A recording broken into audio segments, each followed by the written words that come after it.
Can somebody else clap? Do you mind clapping for me? What is that? Oh, clapping. Oh, okay, ready?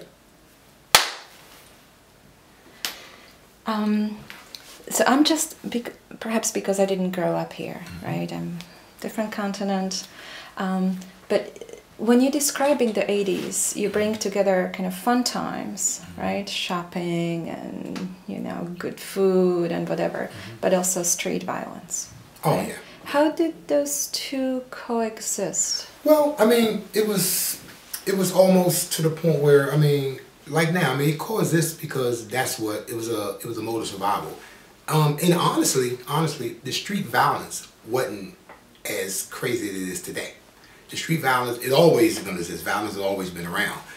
Just in those times, I think, and this is just my opinion, I think because individuals was getting a little more money, was getting more money, and streets, you know, drugs was flowing through the neighborhoods and whatever, you know, how crazy that sound, but the violence was a little less suppressed. When drugs and everything stopped, when certain people got locked up and it became droughts, that's when the murder rate rose. I mean, just factual. You know, when they locked up the guy Rayford Evans, you know, that kind of put a drought to the city. And once he went in, the murder rate just skyrocketed. I mean, we went, you know, a couple of hundred people maybe getting killed to 400 or 500 people a year getting killed, and that was all a trail, in my opinion, to just a drought. And people had different lifestyles that they try to upkeep.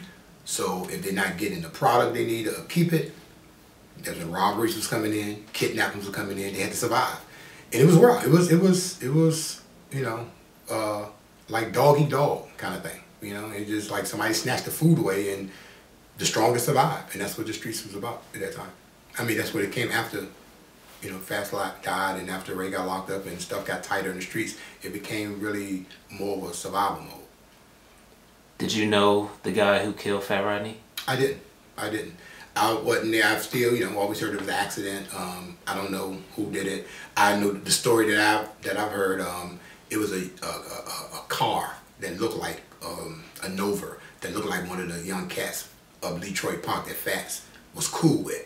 And he was, and another guy he was talking to at the time in the parking lot, they were beefing. The guy in the parking lot was telling Fats that I'm beefing with this cat's in the car. And from my understanding, this is the story how I heard it, Fats saw the car and said, oh, nah, these are my youngins. Let me go over there and talk to them so we can squash it. So I can squash it. That's the kind of guy he was, I think. And as he was walking toward the car was coming up, they rolled the window down. It just happened to be a car that looked like him. It wasn't his youngins. So I don't know to the day if the cats in the car thought that Fats was walking to them because he saw him talking to the guy who was beefing and started shooting, or they started shooting, the two cats started shooting at each other and got caught in the middle. Either way, it wasn't meant for him, but he caught it. You know, trying to diffuse a beef, and he caught it. Okay. Can you talk about him and his relationship with DC Scorpio, the other rap artists? I mean, I can't elaborate too much on that. I know that they did have one. I know Fats was Fats was one of these cats that a lot of these cats looked up to. DC Scorpio included, like I say, Stinky Dink and a couple other rappers. But I don't really know, you know, I know he used to be around him. I know he spoke to him a lot. I know he breathed life into this guy's career. But as far as, you know, how tight it was and, you know, how influential he was, you probably want to speak to him about that, but I don't really know that detail. Okay. On that. I don't have any other questions. What was his poetry or his music about? Was he influenced by the daily life? Yeah, and it was more, what Rodney was doing was, back in the 80s, again, you gotta think, it was more about, it wasn't the gangster rap then. This was before NWA, you know, because NWA kind of changed the whole complexity of how we listen to rap now. You know, rap was fun, positive, you know, that kind of rap was then. You know, you talk about stuff, girls, partying, that's how rap was. Then it went to the whole Afrocentric kind of rapping, you know, the whole unity, and then NWA, excuse me, NWA hit the scene, and it just went crazy. They kind of changed it, they pioneered it, they were the speakers of the street. They told you what really happened in the street, and then that really cultivated, because it gave the street a voice. So, but this was before Fats. When Fats was rapping, he was more partying, when he did a lot too, he was taking rappers that was already out. I remember one day in our house, and we were sitting somewhere, and MC Light had that rap. You ain't guarding the door, so what you got a gun for? And I remember him taking that rap because cats was in the street that we were cool with, was carrying pistols and carrying guns, and he put that with Ray Essence, and that was major back then. You know, he'd call the cat's name, and hey Coco, you ain't guarding the door, so what you got a gun for? And that was just big because it was ironic because these cats wanted them to call their name, you know, because it's just a street thing where they just wanted to be known. But this type of cat he was, you know, people gravitated to him, and he had people on his every word, and you know, he was good at it, and he was good at it. So to answer your question, he was just, you know, just kind of, in that time, it was just a fun-loving, just a fun time. Do you recall any more of the verses? No, man, you put me on the spot. Now I don't. I mean, I actually have, I can't spit no verses out, but I have a DVD, I mean a CD, actually extract tape, whatever it is. But he rapped on it, and it has my name on it and my cousin's name on it, One Day in the Club, but I can't. I'm not even gonna try to do that. I'm not even gonna try to spit a rap like he did, because I can't. I'm not a rapper. I can't do that. But he had some. He definitely had some good verses and good times when he was rapping.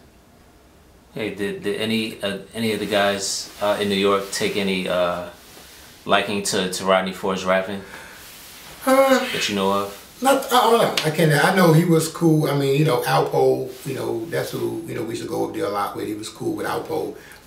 But as far as the rap game, I don't know. You know, New York is a different monster. You know, New York is a town that feel they invented this thing and they breed it as their baby. Anybody else doing it is kind of second to them. You know, there's always been that air about them. You know, and rightfully so. You know, they feel like it was birthed there.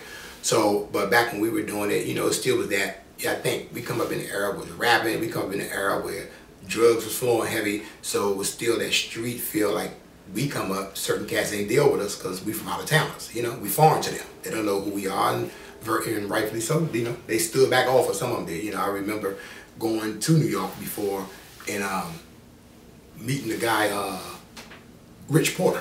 He's actually dead now. They did the show on, he got killed a couple years back. But I remember meeting this cat, and the cats that he was around on the corner really didn't mess with us because they didn't know us, and they're like, oh, them some cats from down south, we don't know these cats. We was there with Poe. So with that kind of standoff feel, certain cats are kind of open, but it wasn't like no whole big open embrace because they didn't know us, we didn't know them, and they didn't know us.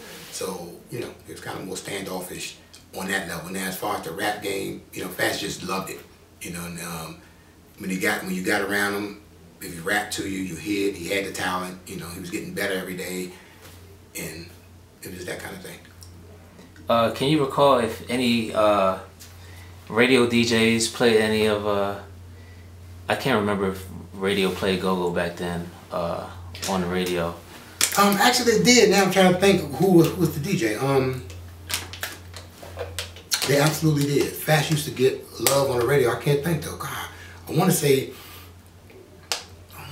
93, but I wouldn't know. I wouldn't know who the DJ was, who was the DJ at that time. But he used to get some love on the radio. I mean, Fats was real heavy in the city. He was cool. He was growing. I mean, his name was real synonymous with go-go and just being a rapper and being a street guy. And he got that love. I mean, you ask cats our age now, you know, the 40s back, you know, then 20-something years ago, they all know who Fat Rodney was. Ironically, I was talking to a young lady yesterday, and she had just said that, you know, I remember Fat Rodney was rapping at the Capitol Center, and I'm sorry. Remember Fat Rodney was rapping at the Capitol Center, and I was like, wow, you know, that was. And you just said it, you know, you remember him coming out with the gazelle glasses and a big fur hat with the tail, but you know, those was the times. Those was his times. If you don't mind, did you know his family then? Did you know his father, his mother? I knew his mom. I didn't know Tyrone. Mr. Parker was like in and out, like he said, he was incarcerated. So I wasn't that close. Didn't get a chance to really embrace him because he was in and out. But yeah, his family was like my family. His mom, his sister, his grandma, his aunt, all of them, you know, within each other's house every day. He was at my house, I was at his house, either one or the other. So we were real close. We were like a family. His grandma was, actually the ironic part about it was, his grandmother passed, or his grandmother got sick the same exact time my grandmother. And our grandmother was racist, and his grandmother was in the same hospital, not only in the same hospital, in the same ICU unit, in separate, in different, his grandmother, my grandmother, and they both passed. I mean, that was ironic, you know. And now my nephew and his nephew are best friends. My nephew named his son after his nephew. So it's crazy how the circle of life is. So, but yeah, we were real close.